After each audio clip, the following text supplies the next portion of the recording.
boxing's first ever undisputed super middleweight champion of the world, Saul Canelo Alvarez.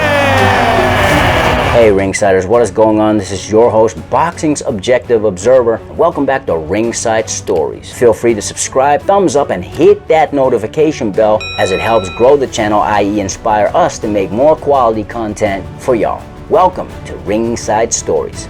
Saul Canelo Alvarez is the first fighter to win all of the major marbles in the 168-pound division. However, there's more to it than meets the eye. Canelo certainly has edged his name in the history books. Winning all of the marbles is certainly an anomaly at the 168-pound weight limit. However, this does not mean Canelo is the greatest super middleweight of all time, but we'll leave that conversation alone for now. Today we're going to go into 5 historical features that come with Canelo being the first ever 168-pound world champion, winning all 4 major titles. Let's get into it. Number 1. First Mexican undisputed world champion in the 4-belt era. Historically, Mexico has produced some of the most memorable and finest boxing talents, most notably in the lower weight classes, which makes Canelo's stamp on Mexico's boxing history somewhat of a novelty. Now, there have been undisputed world champions hailing from Mexico in the past. However, that was during an era where a fighter only needed 2 world titles, namely the WBA and WBC belt. Here's a quick summary.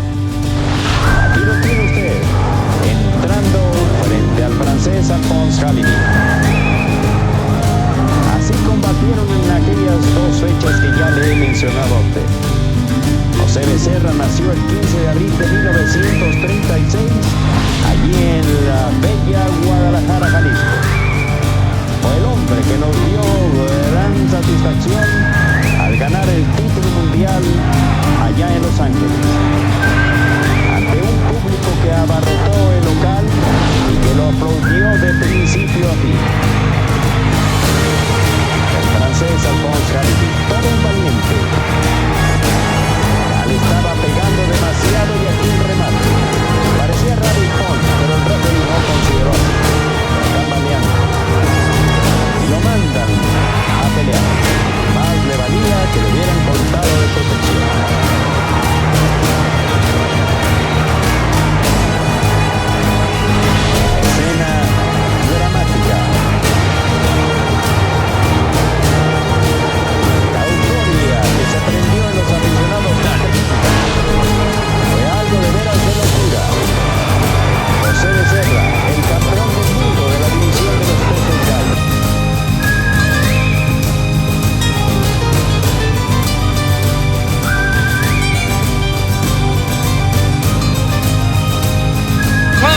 With the black stripe, the former bantamweight champion of the world, Rafael Herrera.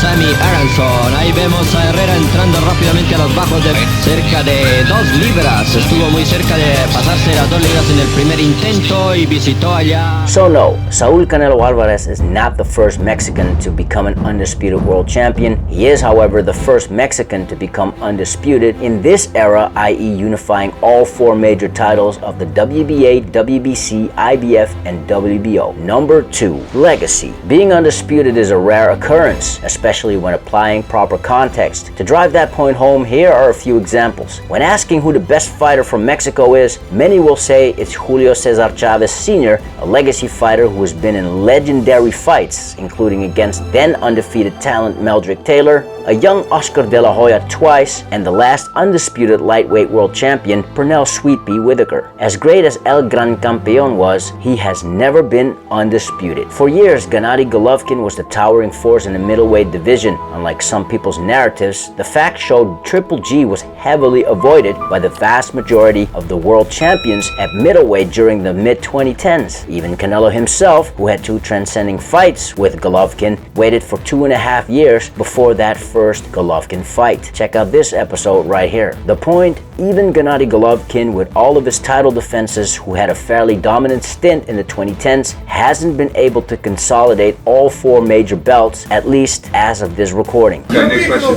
Just payday, payday, you want payday, I know that. And yes, Saul Canelo Alvarez is the proverbial cash cow in boxing. His popularity in the US rivals that of Manny Pacquiao and Floyd Mayweather Jr. in their respective prime. Unlike both Pac-Man and Money May, Canelo has become undisputed, being only the 6th fighter in men's boxing history winning all 4 major world titles. Number 3, shortest amount of time in a fragmented division. Bar Jermaine Taylor, who beat Bernard Hopkins to become the undisputed world champion against one opponent, becoming undisputed in this era is quite a task if you consider all politics of TV networks and promotional outfits involved. That's why Josh Taylor's achievement of becoming undisputed world champion in 2021 inside a record-breaking 18 fights was a historical feat. Talking about a fragmented division with fighters from several promotional outfits, both stateside and transatlantic, Canelo did what career super middleweights failed to do, overcoming politics, making the best business deals, whilst taking on all of the then reigning and undefeated world champions, successfully unifying all major belts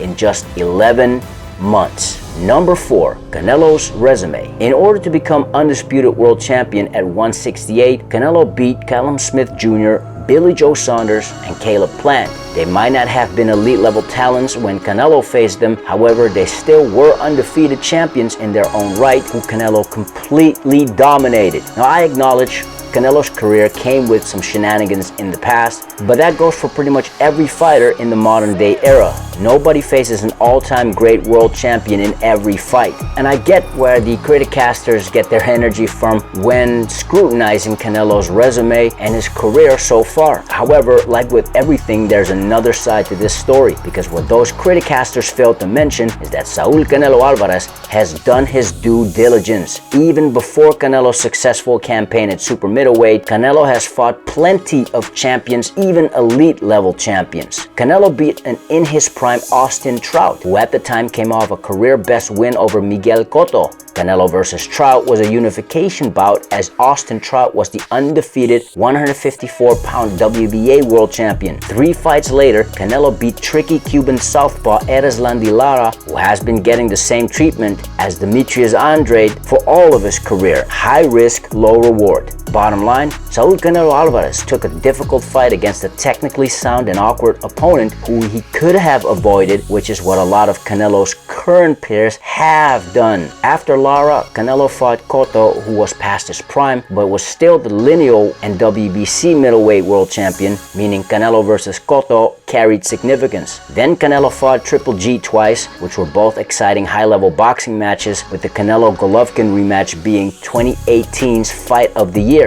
Canelo went on to defeat top middleweight, then IBF world champion Danny Jacobs, before picking up a title at light heavyweight to come down to super middleweight and beating all the then aforementioned reigning undefeated world champions. Now, even if you disagree with the outcome of some of these fights, particularly during Canelo's career at 154 and 160, even though Team Canelo played politics, even though Canelo got caught for PEDs, fact is, Saul Canelo Alvarez still fought all these top fighters between 4 weight divisions, which is something that all of these proposed opponents, though talented fighters, have not done themselves. And sure, these guys weren't blessed with all of the opportunities Canelo was, yet at the same time, Canelo had to fight to capitalize on all of these opportunities, and the resume speaks for itself. Number 5. Hunger for more. On top of Canelo's resume, on top of being undisputed, Canelo is about to do something almost no one else in boxing, certainly not in the 160 to 175 pound division, is trying to achieve as of this recording, as Canelo's next challenge will be 2 divisions north from 168,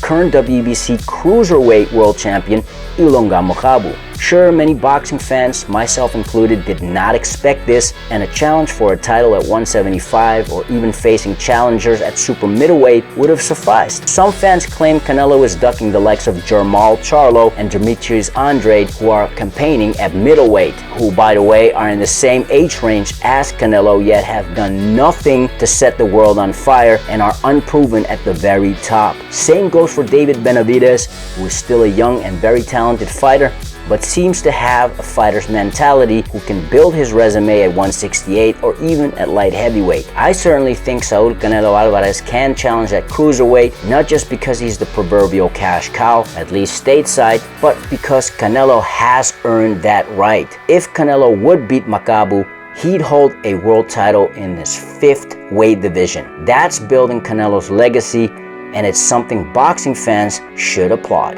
These are just my thoughts. Let us know what are yours in the comments below. If you're new to this channel, we cover boxing and combat sports through mini documentaries, backstories, and much more. So if you enjoy that type of content, feel free to subscribe, thumbs up, and hit that notification bell for the latest here on Ringside Stories. Thanks in advance and welcome to the channel. Now, if you've done that already, you're awesome. We already know that you're the true undisputed world champion. Till next time, Ringsiders, this is your host, Boxing's Objective Observer with Ringside Stories. Thanks for watching and have a legendary day.